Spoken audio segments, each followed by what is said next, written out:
Está no ar mais um Linkados na Área, temporada 2021, um programa de entrevistas feito pelos alunos de jornalismo da SPM São Paulo, que agora, por conta da pandemia, está sendo feito em casa. Eu sou Laura Cavalari.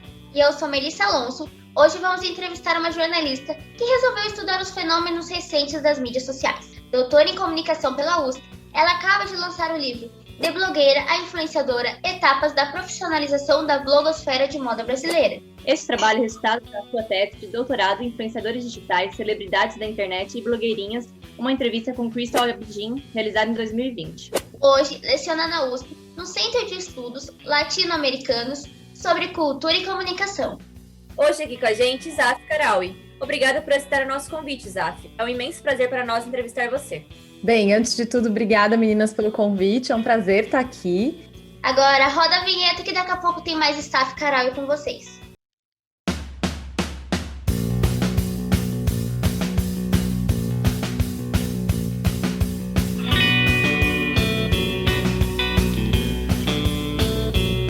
Em sua pesquisa, é possível dizer que os influenciadores digitais estão alterando a narrativa da comunicação atual? E pensando em influenciadores, com certeza a gente pode falar que eles mudam a narrativa da comunicação, eles mudam o mercado da comunicação, para falar a verdade, porque a gente pode assumir que os influenciadores definem hoje um novo perfil profissional na comunicação. A gente pode até pensar em uma nova profissão, mas sem os parâmetros institucionais da profissão, mas um perfil de competências, habilidades, que acabaram norteando todo o mercado. A gente tem visto muitas práticas de profissionais da comunicação e de marcas que se aproximam às práticas dos influenciadores digitais justamente porque eles parecem ser um símbolo do bom uso das redes hoje, né? Então, acho que eles alteram, sim, a dinâmica e a narrativa do mercado, com certeza. Em sua tese, você aponta as diferenças da relação dos influenciadores digitais com as celebridades tradicionais. E eu queria saber como que isso se dá. Você acredita que futuramente esses dois universos eles poderão se fundir em um? Na verdade, Melissa, a gente pode já dizer que é muito difícil distinguir influenciadores das celebridades. Mas há algo importante de pensar em diferenciações, que é justamente na história de origem desses sujeitos. Quando a gente pensa no influenciador digital, a primeira questão para se trazer para a discussão é o influenciador surge no digital, ele tem gênese no digital. Ele é legitimado a partir da relação que ele tem com as suas audiências, ou seja, os seus seguidores. Do outro lado, uma celebridade tradicional, ela não surge necessariamente no digital, e os processos de legitimação, ou seja, de reconhecimento, não se dá só pela audiência, mas também pela mídia tradicional. Então, por exemplo, se a gente pensa numa celebridade da música, há todo um processo de legitimação pelo qual ela passa até chegar nas audiências. Então, de uma grande gravadora, de um estúdio, para aí sim começar a se relacionar com as audiências. As atrizes, os atores, todo mundo também entra nessa lógica. Os influenciadores não. Do dia 0 ao dia 1000, eles estão em contato constante com a sua audiência. É a audiência que legitima o influenciador, que coloca o influenciador no lugar que ele ocupa, e isso é bem diferente da lógica de uma celebridade tradicional. Agora, quando vocês comentam que é possível pensar numa fusão, sim, porque a gente tem visto cada vez mais celebridades tradicionais migrando para o digital para justamente conseguir essa relação mais próxima da audiência, dos seguidores, dos leitores, espectadores, enfim, né? Depende aí de que segmento a gente está falando. Mas essa história de origem, ela é importante. Tem outras nuances, né? Outras diferenças que são também importantes de pensar. Então, geralmente a celebridade tradicional parte de uma lógica mais hierárquica, de cima para baixo. O influenciador não. Existe uma percepção de que está todo mundo mais ou menos no mesmo lugar, uma percepção, uma sensação de intimidade na relação, mas isso também tem a ver com esse relacionamento mais próximo com a sua audiência, com os seus seguidores. Bom, você defende que quando o influenciador ele começa a se profissionalizar, ele fica menos espontâneo e acaba perdendo a proximidade com o seu público. Qual seria o lado negativo disso? O lado negativo está justamente nesse processo de legitimação.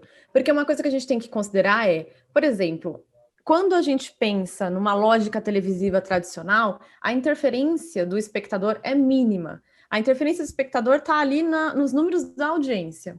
ou em alguns formatos televisivos de alguns programas há uma interferência mais direta, os reality shows, como a votação, enfim. Mas a nossa interferência é mínima. No trabalho do influenciador, não. Essa interferência é quase diária. E ela se dá justamente pelo reconhecimento de uma habilidade, de uma competência, de algo que o influenciador tem, que o distingue de outros, e por isso ele é colocado, ele é alçado a esse lugar de destaque na internet, que é o lugar do influenciador.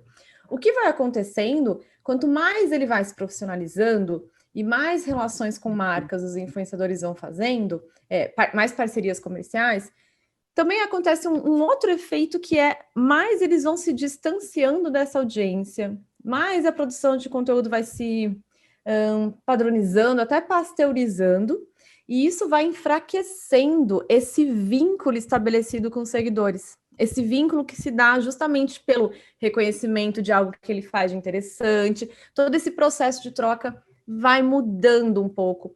E isso pode colocar em xeque o trabalho dos influenciadores. Não é decisivo, não acaba com o trabalho dos influenciadores, mas desconstrói esse pacto, que é um pacto tácito, mas é um pacto que existe ali entre influenciador digital e os públicos que o acompanham, né? Então, acho que a profissionalização traz muitos benefícios, a profissionalização tem a ver com um trabalho com marcas e formas de monetizar esse trabalho no digital, mas a gente ainda está tentando encontrar aí um melhor casamento entre esses dois aspectos, para os influenciadores não perderem aquilo que eles têm de mais importante, que é essa relação com os seus públicos. Sim. O influenciador, ele é visto como uma marca que o objetivo é gerar visibilidade, como você tinha comentado, né? Quando e como uma pessoa se transforma em um objeto de consumo? O influenciador se torna um objeto de consumo? Legal essa pergunta, porque tudo pode se transformar em mercadoria na nossa sociedade, né? Então, o nosso tempo é uma mercadoria. O que significa ser uma mercadoria? Você pega algo e troca isso por outra coisa. Então, a gente pega, por exemplo, o nosso tempo de vida, de disposição, e troca isso por um salário, né? Então, a gente trabalha em algo, recebe um salário, aquilo vira uma mercadoria. O nosso tempo é uma mercadoria, a nossa presença nas redes sociais é uma mercadoria. Se eu estou numa rede social, no Instagram, por exemplo, eu estar ali, a minha presença vai ser trocada por algo para eu poder usar aquele lugar de graça. Eu uso o Instagram de graça porque a minha presença ali tem um valor, é valioso para as marcas, alguém vai me usar aquela minha presença para algo. E quando a gente pensa nos influenciadores digitais, é pegar essa lógica mais básica do usuário comum e extrapolar isso. Porque não só o trabalho dos influenciadores nas redes sociais é imprescindível para mantê-las funcionando, mas, além disso, os influenciadores passam a atuar com a própria imagem como uma mercadoria. Quando uma marca contrata um influenciador digital, o que ela está contratando? Não é só um post patrocinado, não é só um publi. A marca contrata a imagem que aquele influenciador construiu nas redes sociais, contrata o estilo de vida daquele influenciador, contrata toda essa relação que ele conseguiu construir com a própria audiência. Então, vejam, não há nada tangível nesse processo. É tudo simbólico. E o simbólico tem a ver com o próprio sujeito como uma mercadoria se colocando numa relação de troca. E no caso dos influenciadores, com essas marcas parceiras de public post, enfim, de parcerias comerciais. Você também ressalta a importância de legitimar as blogueiras de moda por meio do público, e uma das consequências seria também o reconhecimento das mídias tradicionais. Pensando no cenário atual, é possível afirmar que os influenciadores digitais precisam saber transitar em diversos campos profissionais? Eu acredito que sim, mas não só isso. Para o influenciador é imprescindível ele ter uma expertise transmediática, ou seja, ele conseguir pensar formatos, conteúdos e narrativas que transitam por várias plataformas diferentes. Então, assim, a gente pode pensar que o influenciador, diferente de um jornalista especializado em rádio, que vai pensar um produto concebido para uma única mídia, o influenciador tem que pensar várias mídias diferentes, vários formatos, várias narrativas. Então, isso é quase uma competência profissional do influenciador digital. Quando a gente falou mais cedo que a gente está tratando de uma profissão, toda profissão tem competências e habilidades profissionais. e a dos influenciadores digitais e das blogueiras de moda lá atrás era justamente pensar em um diálogo possível entre muitas plataformas diferentes e redes sociais diferentes. E isso, claro, vai fazer com que o influenciador seja quase um profissional multidisciplinar, que precisa ser um pouco produtor de conteúdo. E o que é ser produtor de conteúdo se não usar competências do jornalismo, por exemplo, de texto, apuração, edição? Precisa ser uma pessoa que consegue pensar na sua visibilidade como mercadoria, ou seja, com muitas competências que têm a ver com a publicidade. Precisa ser alguém que se relaciona com marcas, ou seja, habilidades profissionais de relações públicas, e alguém que lida com audiovisual, então rádio, TV, internet. A gente tem um trânsito aí por muitos espaços da comunicação. Isso é o perfil do influenciador digital e competências múltiplas de áreas diferentes. Perfeito. Nesses últimos anos, houve uma maior visibilidade para a cultura do cancelamento. Você acredita que isso é um fator que impede novos influenciadores de se lançarem no mercado e aqueles que já estão lá, eles se policiam e alteram seu conteúdo por causa do medo, do receio de ser cancelado? É ótimo pensar em cultura do cancelamento a partir dos influenciadores. Por quê? Os influenciadores, eles só surgiram por conta do encontro perfeito de dois fenômenos. Um deles é a visibilidade midiática e a cultura da participação. Então, quando a gente pensa em visibilidade midiática, a gente está pensando que a nossa sociedade é uma sociedade em que existe um imperativo, que é o imperativo de estar visível, de conseguir transformar aquilo que é íntimo em exterior. Então, essa discussão de intimidade, ela quase não existe na nossa sociedade contemporânea. O que existe é uma ideia de extimidade, uma intimidade que é exteriorizada. Então, o imperativo do nosso tempo é seja visível. Os influenciadores pegam isso para a própria atuação. E outra coisa também, a cultura da participação, que é um outro imperativo do nosso tempo, que é a lógica de, já que temos ferramentas à disposição, por que a gente não pode produzir? Na verdade, não é nem porque não podemos produzir, é porque não estamos produzindo algo. Então, um vídeo, um podcast, existem esses dois imperativos do nosso tempo que se encontram e quase que geram esse fenômeno dos influenciadores digitais, que é a possibilidade de produzir, por conta da cultura da participação, por conta das redes sociais, por conta da abertura do polo de produção, que era restrito à mídia e hoje está disponível a todos, e a lógica da cultura de espetáculo e da visibilidade. E por que eu estou falando sobre tudo isso para falar de cancelamento?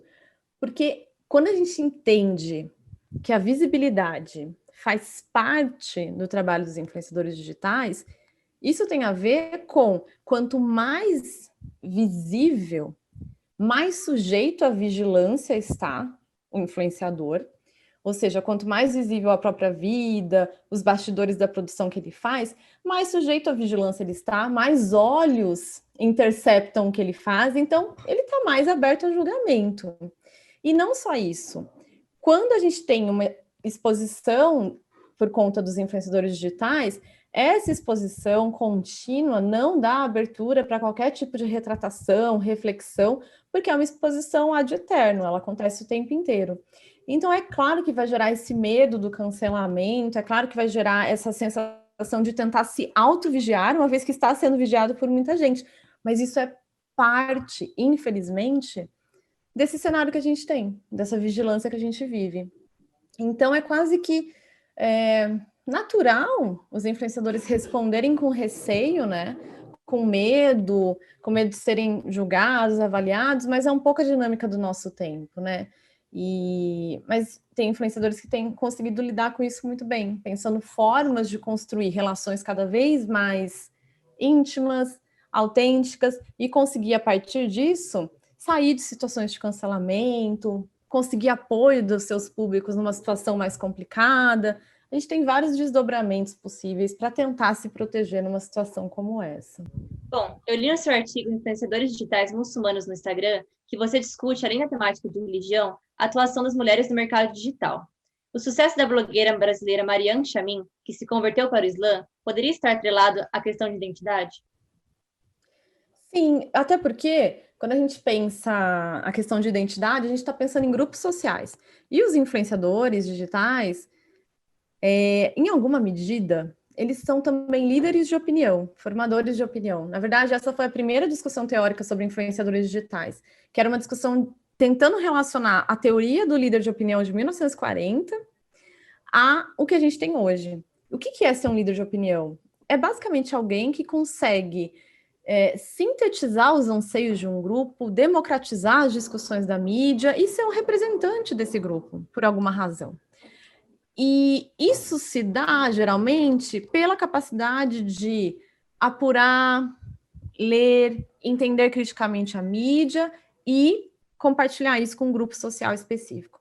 Então, quando a gente pensa nas influenciadoras digitais muçulmanas, por exemplo, elas também se organizam por conta de uma lógica de líder de opinião. E aí, uma líder de opinião com base na discussão religiosa. Então, elas discutem o Islã, no caso das influenciadoras muçulmanas, democratizam a religião, explicam a religião, e são quase eleitas como essas líderes de opinião, como essas formadoras de opinião. Então, pessoas que estão entre um assunto e as pessoas que têm interesse nesse assunto. Então, elas têm esse papel, em alguma medida, que foi o papel das influenciadoras de moda lá atrás, das blogueiras de moda lá atrás. A moda era um assunto muito elitizado, um assunto de nicho, um assunto difícil de ter acesso, e as blogueiras de moda conseguiram democratizar esse tema. Acho que é um pouco o que as influenciadoras muçulmanas fazem. É claro que eu acho que também, isso não é uma discussão que está no artigo, mas aí, pessoalmente falando, as influenciadoras muçulmanas, no Brasil nós temos poucos muçulmanos, não é uma religião majoritária, então acho que também gera uma curiosidade no sentido de tentar entender aquela mulher com um véu, com um lenço, tão jovem, então também gera essa sensação de há algo de diferente que eu gostaria de entender, né? Então, a questão identitária, né? A religião, para além da religião, mas como uma marca identitária trazida aí pelo véu. A cultura da datificação, ou seja, a forma como os nossos dados eles se tornam moeda de troca para as empresas mesmo, interfere em nossa privacidade, interfere muito, né? Como isso colabora para o mito de nós, que é do autor Nick Couldry? Então, a lógica da datificação, assim, que é até se falar em capitalismo de dados, a gente pode pensar em consequências para todos os sujeitos que estão nas redes. Então, desde influenciadores digitais até usuários comuns, né, entre aspas. Por quê? Primeira questão é, quando a gente usa as redes sociais, há uma sensação de que ali não há nenhuma intermediação, de que aquele espaço é completamente democrático. Também tem a questão do gratuito, né? Então, usar esse lugar sem pagar nada. E aí a gente acaba usufruindo das redes sociais sem pensar criticamente no que é que aquilo significa, o que está em jogo naquela dinâmica. E o Nick Couldry é um autor que vai trazer essa discussão, trazendo a lógica do capitalismo de dados, dizendo que por trás das redes sociais há grandes corporações, as big techs, né, que é o nome que se dá às grandes techs, enfim, que são as empresas como o Google, o Facebook. E essas empresas, elas só existem por conta dos nossos dados.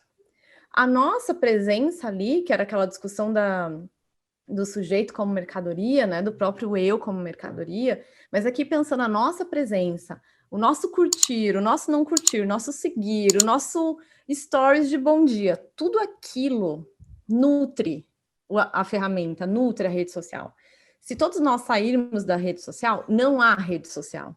Se todo mundo, num dia, decidir fazer uma greve de Instagram, não há nada no Instagram. Não há nada produzido ali que não venha do público. E por que eu estou dizendo tudo isso?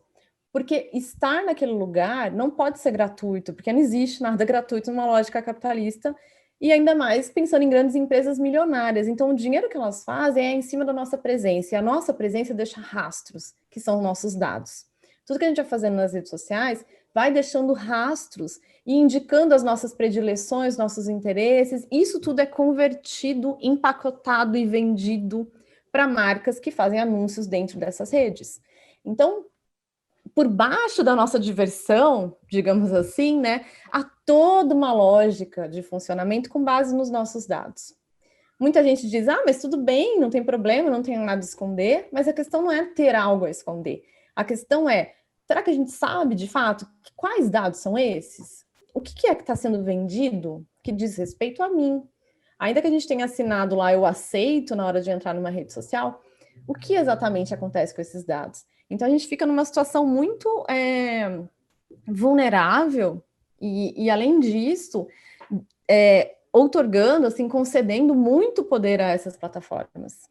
Não à toa se diz hoje, né, que os dados são o novo petróleo da economia mundial, porque, de fato, é como a gente consegue chegar no consumidor, chegar no eleitor, chegar em interesses específicos e tentar trabalhar, modulá-los em alguma medida, né? Então, acho que basicamente essa lógica de dataficação vem daí. Tudo que a gente faz vai deixando rastros e esses rastros são os nossos dados que são convertidos em algum tipo de mercadoria.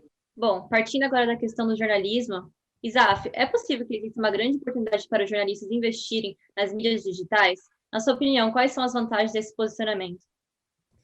Eu acho que não dá para pensar mais nenhuma profissão sem investimento no digital.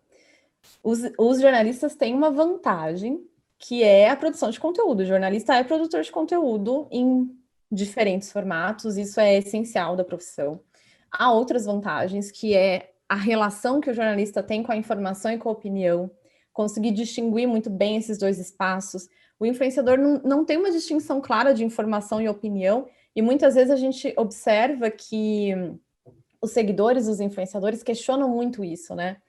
Especialmente no espaço do public post. Ah, isso é uma informação, isso é uma opinião, o que é? Então, essa confusão os jornalistas não têm.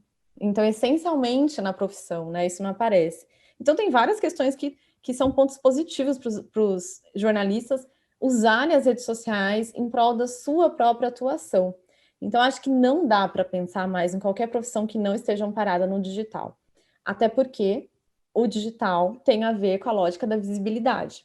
Se é um imperativo estar visível na nossa sociedade contemporânea, qual é o melhor lugar para se fazer isso, se não nas redes sociais, em que há todas as plataformas possíveis para tornar a nossa atividade visível, né?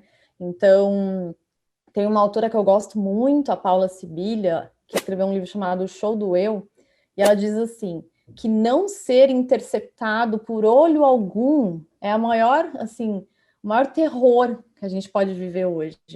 E é justamente isso. Se um jornalista atua e a gente não sabe dessa atuação, ela não está visível, é como se ele não estivesse atuando, né, no jornalismo, não estivesse escrevendo as pautas dele, não estivesse apurando. Então, acho que é um espaço interessante para os jornalistas se apropriarem. E os jornalistas são líderes de opinião, formadores de opinião também, essencialmente, né? Então, eles têm características profissionais, competências que os colocam nesse lugar de distinção, uma pessoa que ocupa um lugar de prestígio na opinião pública, né? Na formação da opinião pública. Então, não tem por que o jornalista não ocupar esse lugar dos influenciadores digitais, não o lugar dos influenciadores digitais, né? Esse lugar, e ocupando, inclusive, funções diferentes. Porque os influenciadores são influenciadores, jornalistas, né? Cada um com funções diferentes na articulação da opinião pública. Em suas últimas edições, o reality show Big Brother Brasil, ele mostrou a força da rede social. E como reflete no programa, e como a rede social reflete no programa. Até quando isso é positivo para a direção do programa? Para a direção do programa, é interessante pensar nisso, porque quando a gente olha para essa entrada, até de influenciadores digitais no Big Brother, por que os influenciadores entraram no Big Brother? Porque houve um movimento da direção do programa de tentar trazer uma audiência que não estava na televisão, que estava em outro lugar. Inclusive, a gente tem que discutir esse ponto, né? Tanto televisão quanto influenciadores disputam uma audiência. Uma audiência que pode ir para a televisão, pode ir para o streaming, pode ir para o YouTube, pode ir para qualquer lugar. Então, há uma disputa entre instituições muito diferentes, com poderes muito diferentes. Então, desde a TV Globo até o influenciador no YouTube estão disputando a mesma audiência. Então, esse movimento do reality show, do Big Brother, de trazer influenciadores, é justamente pensando em trazer essa audiência que ficou para trás em algum momento, que não está na televisão. Então, o impacto do digital, em alguma medida, ele foi previsto para as edições do Big Brother. Agora, né, pensando no 2020, 2021, com essa entrada dos influenciadores digitais. E além disso, a gente vive num cenário hoje de convergência, que é basicamente um produto televisivo se espalhar por muitas plataformas, especialmente no Twitter. O Twitter é um lugar em que a gente vai chamar de segunda tela. As pessoas consomem um conteúdo numa tela, que é a televisão, e no Twitter, numa lógica de segunda tela. Então, vejam, um reality show se espalha por muitos lugares diferentes. E o Big Brother tem essa possibilidade de transitar por muitos espaços. E as redes sociais, né, configuram um desses espaços. Então, acho que, em alguma medida, isso é previsto até onde se dá, né? A gente não pode prever a intervenção da audiência, mas que ela vai existir é possível de prever. Então, acho que é interessante, assim, olhar os trending topics associados ao Big Brother, tudo isso faz parte da dinâmica do jogo, faz parte desse consumo em segunda tela, faz parte de pensar uma televisão convergente, né? Agora, Staph, a gente vai fazer a pergunta de R$1 milhão. É para fechar, assim, a nossa entrevista. Eu queria saber como você vê a comunicação nos próximos 50 anos e como que ficam as mídias tradicionais, as redes sociais e os receptores ativos receptores ativos, assim, no geral. Bem, eu sou muito... eu tenho muitas questões com exercícios de futurologia, assim. Mas o que eu vou falar a partir dos influenciadores digitais, que é uma questão que sempre aparece, assim, os influenciadores vão morrer, vão desaparecer, ninguém vai mais dar crédito para eles. Não, eu sou, assim, uma forte, grande defensora de que pode ser que daqui 20 anos, 10 anos, 30 anos, 50 anos eu não consigo nem imaginar, né? Porque quantas pandemias teremos vivido, enfim. Mas pensando num longo prazo, os influenciadores continuarão existindo, os influenciadores existem desde sempre. A gente se relaciona, a gente constrói grupos de afinidade e há sempre alguém influente nesses grupos.